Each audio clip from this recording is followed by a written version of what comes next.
It's a sentence that should unsettle every man who hears it. If your money isn't working while you sleep, you'll work until you die. Nobody tells you that early enough, so most men find out the hard way, usually around year 20 of the grind.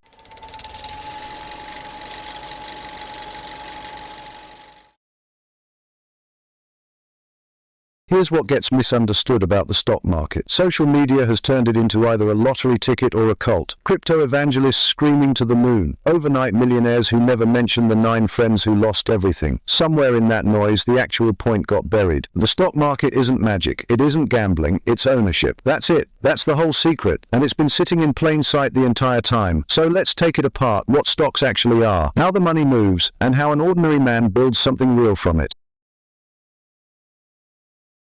Picture you own a business, a watch company, a tailoring house, doesn't matter. It's doing well, and now you want to expand, new locations, better equipment. Expansion needs capital. You've got 2 moves: borrow it, or sell pieces of the company to people willing to fund the growth. Sell pieces, and you've just created stock. A share is nothing more than a slice of ownership. So when you buy Apple, Microsoft, or Tesla, you're not buying a ticker flashing on a screen. You own a fragment of the machine. Small fragment, still ownership. And that single shift in framing changes the entire question you ask. Not which stock pops next week, but which businesses deserve my capital. Gamblers chase hype. Investors buy businesses. That line separates the two for life.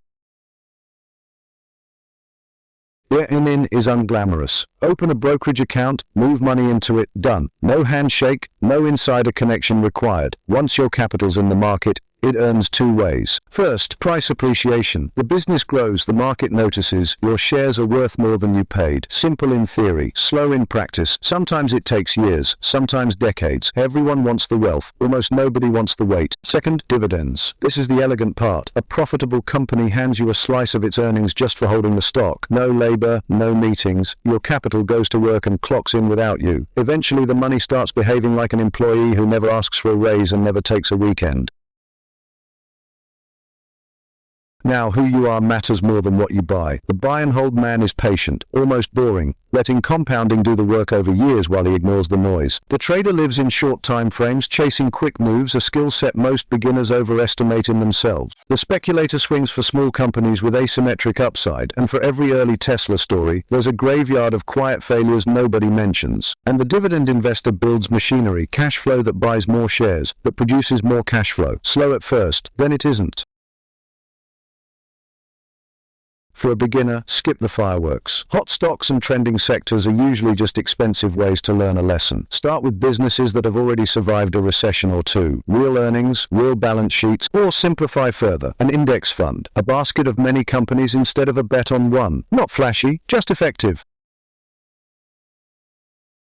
Before any of it, do the research yourself. Not comment sections, not hype threads. Ask what the company actually does, how it makes money, what protects it from competitors. Ask the one question that cuts through everything. Would you buy the whole company if you had the means? Answer that honestly, and you stop gambling and start owning.